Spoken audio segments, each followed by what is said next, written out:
everyone, what's up? Welcome to or welcome back to my YouTube channel. My name is Sage if you haven't been to my channel before, so welcome. So I've been getting a few questions recently on my Instagram just through DM and whatnot, just about the technical side of what I do exactly in social media and content creation. But anyways, since I've been wanting to get a little more strict when it comes to my YouTube uploading and just creating videos in general, I thought I would make a little series on here specifically dedicated to social media type things or blogging, things of that nature.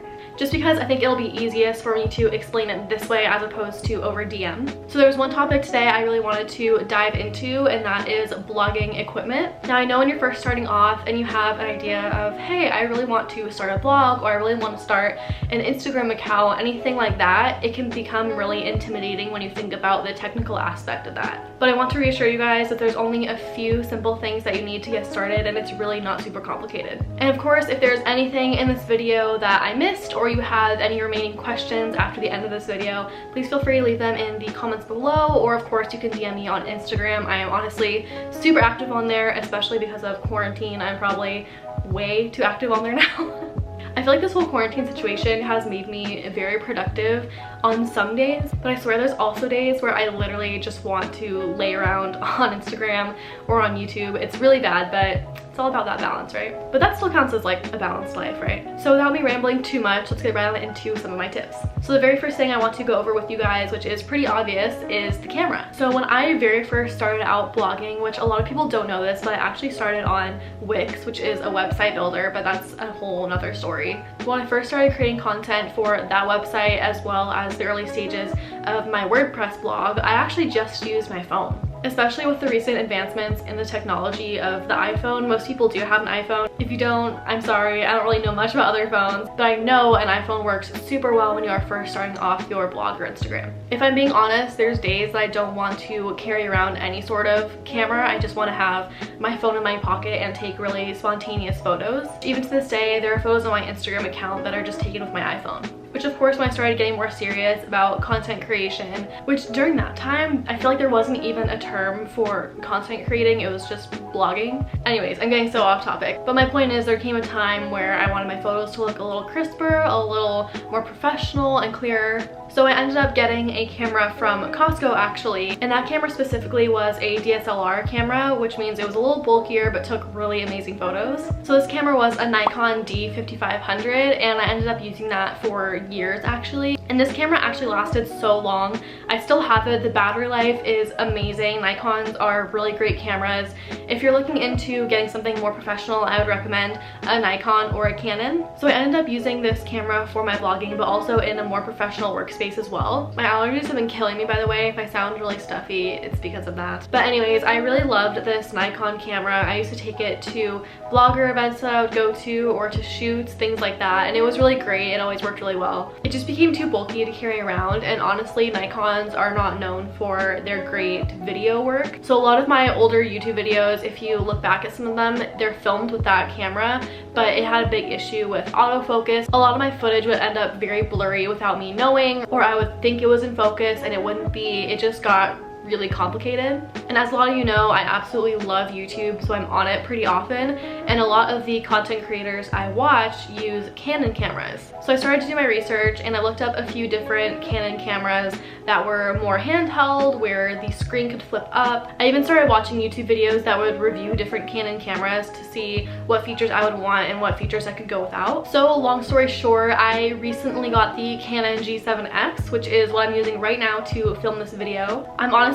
so glad that I'm using this camera now instead, not only because it is so small, I can literally just carry it around in my hand, the screen flips up, the quality is amazing, the audio is really great, but it also can film really great videos, which to me, that is the full package. I absolutely love it. So to kind of sum this up, I would recommend getting the Canon G7X if you can. I'm not sure if they're having any sales on it right now. I know a lot of companies during quarantine are doing some major sales, so this might actually be a really great time to purchase. And the next thing I want to talk to you guys about is something that really changed the game for me when it came to taking my own photos in case no one could take them for me. And I'm sure you can guess, it is a tripod. So I remember when I was first starting starting out with vlogging and trying to take my own photos of my makeup or accessories, whatever, I literally would pile up anything I saw in my room, whether it was like books or a box or folders, whatever, just so I could get an upright angle like you get with a tripod. But there came a point when I was like, man, I could really use a tripod, and I started doing some research. And I was actually really shocked to learn that tripods are actually not that expensive. So I actually went to Amazon and checked out some of the tripods they had on there, and that honestly is a really great place to find camera equipment. The tripod I have now that I actually got from Amazon has lasted me a couple years, and it has yet to break. It's been one of the best investments I could have made. But yeah, it's kind of self-explanatory. I would definitely recommend researching on Amazon or some other websites to find one for yourself. So the next thing I wanted to chat with you guys about is a ring light. So about a year and a half ago, I had a job where I was commuting an hour there and back, which means I was driving for a good 2 hours of my day. And it was a bummer because especially in the fall, I would get home and it was completely dark. There was no sunlight left. But unfortunately, that was one of the only times I had to film or take photos or do any sort of content creation. And it crossed my mind that a lot of YouTubers I love are definitely using ring lights, and maybe that's something I should invest in for myself. Honestly, this was another time where I was super happy that I decided to invest in myself and kind of research what kind of light that I would need. And again, this is where Amazon literally saved my butt, because honestly, Amazon has some really great ring lights at amazing prices. I feel like this is kind of turning into an ad for Amazon, which I swear it's not.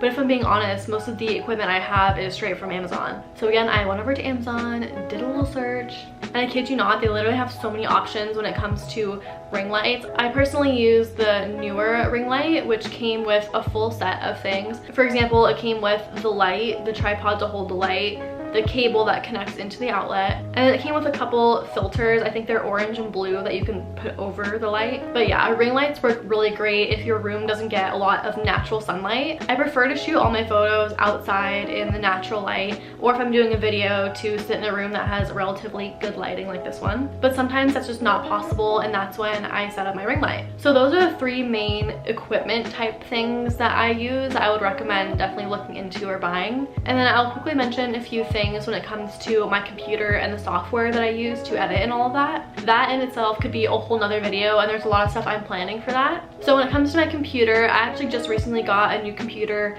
about a year ago. It's the silver 13-inch Apple MacBook. It has a little slider bar at the top for the volume and the brightness and all of that. So to do blogging and Instagram or YouTube, whatever you're thinking about doing, you don't need the newest version of the laptop, whether that's an Apple or a PC. You really don't need the newest version. As long as you're able to download the proper applications for editing, you can just use the computer you have. But for the sake of this video, I just want to mention what I am personally using to edit. And then as for software, there are a few things that I use consistently almost every day for editing or creating graphics. So I have an account with the Adobe Creative Suite, which I have downloaded on my laptop currently. I use it seriously every single day. So I ended up getting the Adobe Creative Suite about 4 or 5 years ago when I started college, because I was a graphic design major, and those were a few requirements that we had to have. So a few of the programs that I use almost daily are Illustrator, InDesign, Photoshop, and Lightroom, of course. I would say Lightroom I use absolutely every day without fail. And then Lightroom is also for editing photos, but it's more of the aesthetics, if that makes sense. For example, exposure, contrast, saturation, that kind of thing, to edit the colors of a photo. Also, Lightroom is really great if you want to use presets, which is what I use for my Instagram. It creates a very consistent and aesthetically pleasing feed.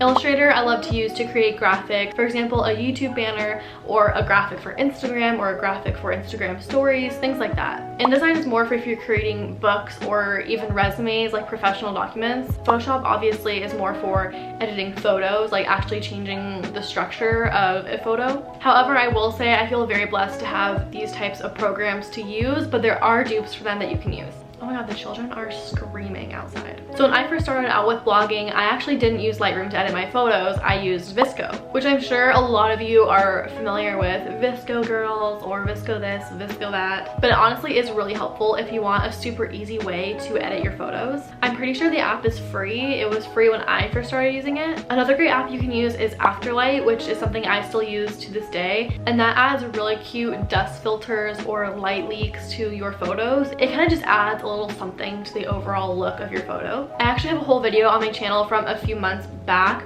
where I show you guys exactly how I edit my photos. So this video is getting a little bit longer than I anticipated, so I will cut it there. But I do hope this video was helpful to you guys if you are just starting out vlogging or if you were curious about what kind of equipment you would need. Again, if you have any questions at all, feel free to leave them in the comments or send me a DM on Instagram. But I love you guys very much, and I hope you're all doing super well in quarantine. I know it's been a really difficult and uncertain time for everybody, but I do hope you're staying busy and productive, but also taking those self-care days when you need it. I hope you enjoyed this video. Please be sure to subscribe and follow all my socials that are linked down below. I would love to be virtual friends. So yeah, that's about it, and I will talk to you guys very soon.